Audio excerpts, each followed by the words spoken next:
사사기 2장 11절부터의 말씀을 살펴보았습니다. 우리가 지난 시간에 사사기 처음 우리가 시간을 가졌는데요. 아주 지난 시간에 말씀드렸던 것이 매우 중요한 사사기 전체에 있어서 제일 중요한 부분을 잘 말씀을 여러분들에게 드렸습니다. 사사기의 패턴이 있었죠. 죄가 있은 이후에 환란이 찾아오고, 그리고 이스라엘 백성들이 그 환란으로 인하여서 고통으로 말미암아 하나님 앞에 부르짖고 회개하면은 하나님께서는 그 부르짖음 간구를 들으시고 하나님께서 사사를 보내셔서 사사를 통하여서 이스라엘 백성들을 구원하셨다. 그리고 사사를 통하여 이스라엘 백성들을 구원하신 이후에 사사가 살아있는 동안 이스라엘 백성들을 잘 인도, 즉 하나님을 믿는 믿음으로 잘 인도했을 때에 평안의 시대가 이르렀다라고 했죠. 그런데 또 평안의 시대가 이어질 때에 혹은 사사가 죽은 이후에 이스라엘 백성들은 오늘 본문에서도 언급하고 있듯이 사사가 죽은 이후에는 또다시 그들이 죄를 범함으로 인하여서 이런 사사기의 패턴이 계속해서 순환되는 내용이 기록된 것이 사사기라고 말씀을 드렸습니다. 그래서 이 순환 패턴을 여러분들이 먼저 기억을 하셔야 되겠고, 이 순환으로 인하여서 성경이 우리에게 무엇에 대해서 강조를 하고 있느냐. 첫째는 사사의 죽음으로 인한 이스라엘 백성들이 다시 죄를 범하는 그런 것을 통하여서 사사의 유한성, 지도자의 유한성에 대해서 제가 여러분들에게 말씀을 드렸죠. 사사의 유한성, 지도자의 유한성은 곧 무엇의 필요성이냐?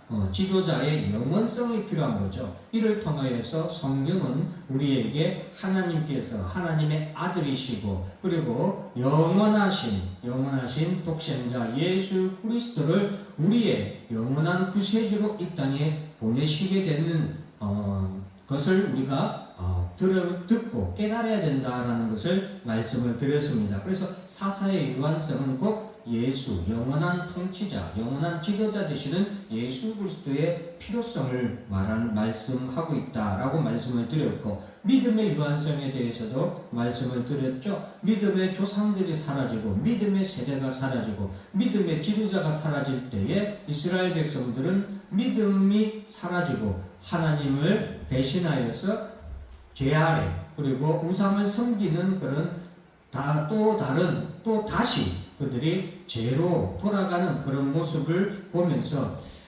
믿음의 유한성에 대해서 우리가 생각할 수 있겠죠. 그래서 사사기에서 말하는 이 믿음의 유한성은 곧 무엇의 필요성이 대두되냐면 믿음의 무한성이 필요하죠. 어떻게 해야 우리의 믿음이 계속 지속될 수 있을까?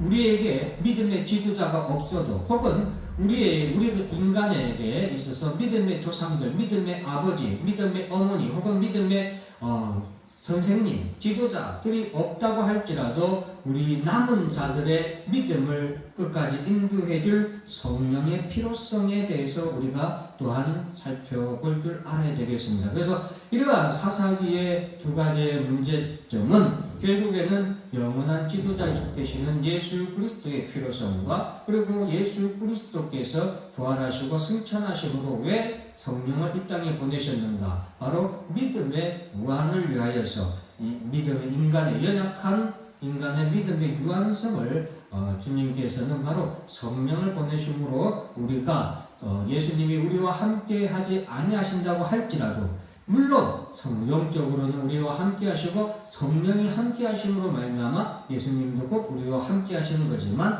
바로 믿음의 조상의 구제로 인하여서 이스라엘 백성들이 그와 같은 죄의 패턴을 반복하는 것을 끊기 위하여서 예수님께서는 우리에게 성령을 보내주셔서 이후로 성령께서는 항상 우리와 함께 하심으로 인하여서 우리의 믿음을 항상 일으켜 세워주시고 굳건하게 세워주시고 또한 믿음의 성장을 이어나가도록 우리를 도우시는 바로 보혜사 성령이라고 할 수 있겠습니다. 그래서 지난 시간에 말씀드렸던 부분에 대해서 제가 다시 한 번 더 매우 중요하기 때문에 다시 한 번 더 설명을 드렸습니다. 자, 오늘 이제 본격적으로 여호수아 2장 11절부터는 이스라엘 백성들이 하나님을 버리고 우상을 섬기게 된 내용에 대해서 기록하고 있습니다. 자, 사사기 시대 때에 우리가 꼭 알아둬야 할 우상이 있습니다. 그것은 13절 말씀에 보면 나와 있는데요.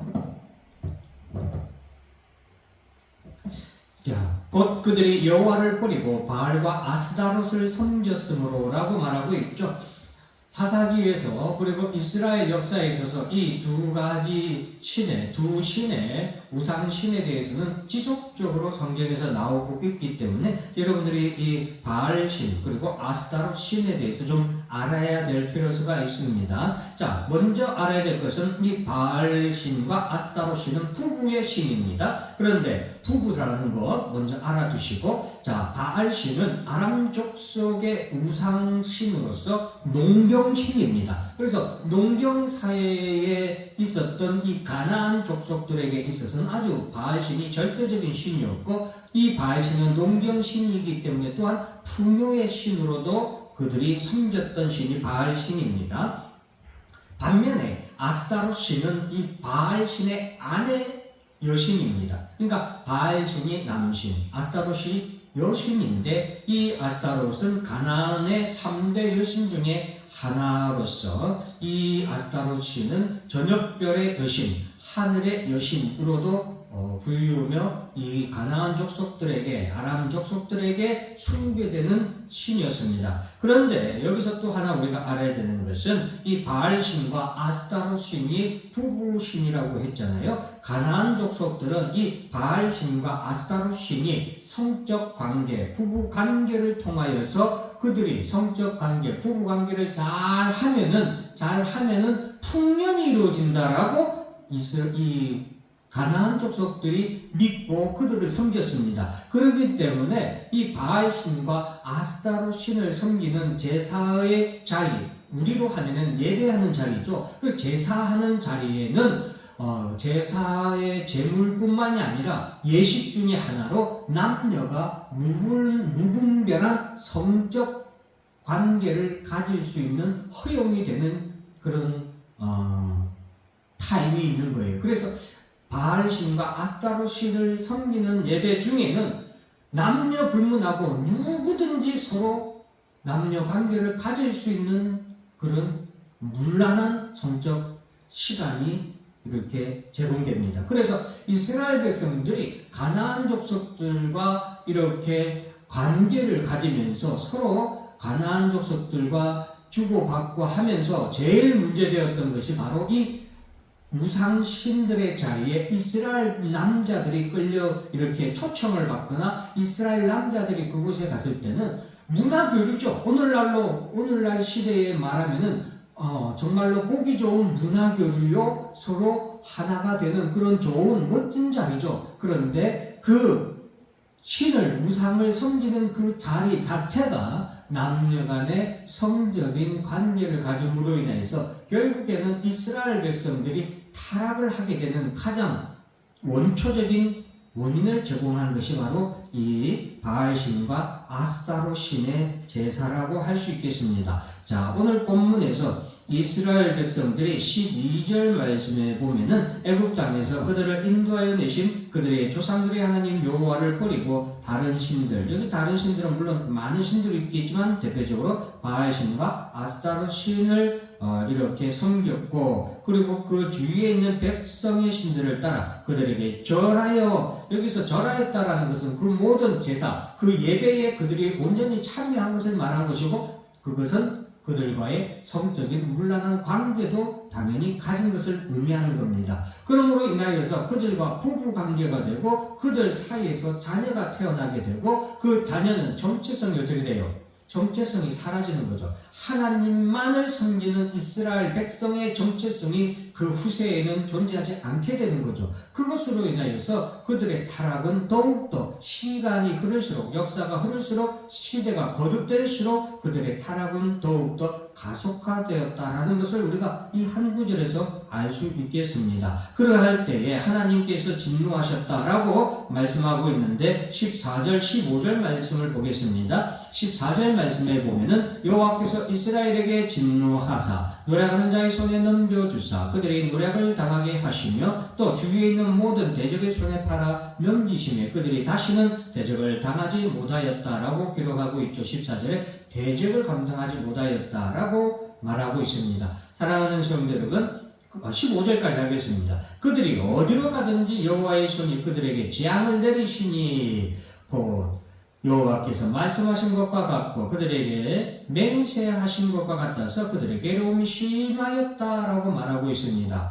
사랑하는 성도 여러분, 하나님은 그들을 쫓아다니면서 그들을 심판하시고 그들을 저주하신 하나님이 아니신데 이렇게 기록한 것은 그만큼 하나님을 떠나 우상을 섬기는 것은 그만큼 우리에게 있어서 재앙과 같은 일이며 그것은 저주와 같은 일이다라는 것을 우리에게 말씀하고자 이렇게 기록하신 말씀입니다. 그러면은 무엇이 우리에게 재앙입니까? 사랑하는 성도 여러분, 하나님을 떠나는 것 자체가 징계입니다. 하나님이 징계를 하지 아니하셔도 우리가 하나님을 떠나는 것 자체가 우리에게는 재앙이 되는 거예요. 이것은 마치 빛을 떠나고 빛이 우리 가운데 사라지는 것과 같습니다. 빛이 사라지면 우리가 빛을 싫어하여서 빛을 떠나면 그 가운데 우리에게는 무엇만이 있게 됩니까? 어두움만이 있게 되는 것이죠. 어두움만이 있는 그것은 선과 악이 구별되지 아니합니다. 내가 아무리 나쁜 짓을 저질러도 그것은 밝히 드러나지 않기 때문에 그것이 죄인지 그것이 어떤 것인지 구별하지 못하는 것이죠.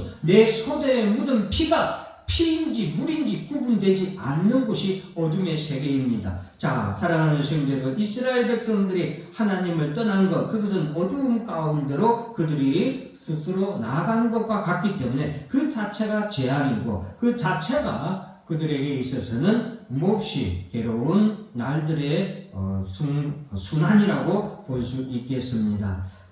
그리고 그들은 결코 대적을 이길 수 없는 그런 상황에 놓이게 되는 것이죠. 우리가 하나님을 떠날 때 기억하시기 바랍니다. 우리가 하나님을 떠나고 하나님의 말씀을 우리가 순종하고 믿고 순종하지 살아가지 아니하면 반드시 대적이 일어납니다. 우리의 대적을 우리는 감당하지 못합니다. 결코 이길 수가 없습니다. 하나님의 말씀 자체가 우리의 대적들을 이길 수 있는 유일한 무기이고 검입니다. 그래서 말씀의 검이라고 하잖아요. 예수님도 사탄 마귀의 시험을 받을 때 광야에서 40일간 금식을 하시고 사탄 마귀가 심지어 하나님의 아들이시고 성자 예수이신 예수님에게까지도 사탄 마귀는 시험을 하기 위해서 찾아왔습니다. 그런 예수님도 시험을 하러 달라드는 사탄 마귀인데 예수님께서는 그때 사탄 마귀를 말씀으로 이렇게 물리치심으로 우리가 사탄 마귀를 대적할 무기가 무엇인지 우리에게 말씀해 주셨습니다.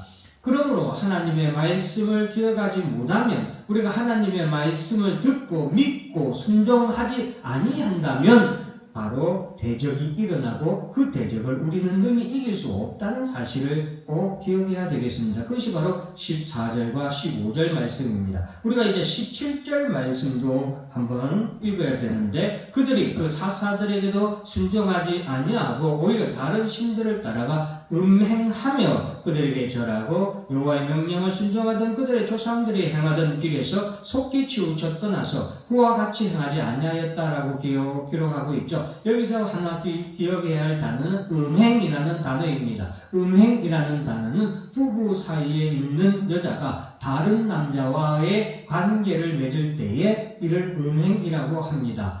결혼하지 않은 여자가 다른 남자를 사귀는 것은 결코 음행이 아니죠. 그러나 결혼한 여자가 다른 남자를 사귀는 것을 우리가 음행이라고 합니다. 성경은 우리에게 이와 같이 우리가 하나님과 부부 관계를 맺은 그런 관계로 우리에게 묘사를 하고 있습니다. 그것은 우리가 하나님과 하나 되는 관계에 있을 때에 우리가 살아있는 영이 되고 우리가 참된 평안과 참된 안식을 누릴 수 있기 때문인 것입니다. 또한 인간이란 존재는 홀로 설 수 없고 하나님과 하나 될 때 우리는 온전히 하나님의 거룩한 자녀로 백성으로 살아갈 수 있는 존재라는 것 또한 우리에게 말씀해 주고 있습니다. 그러나 인간은 죄로 말미암아 하나님을 떠나서 음행을 하게 되죠. 이것은 성경에서 계속해서 성경 전체에서 우리에게 계속해서 말씀해 주고 있습니다. 그런 음행한 우리를 하나님께서는 죄의 값을 치르고 예전에는 이 과거 팔레스타인 지방에서는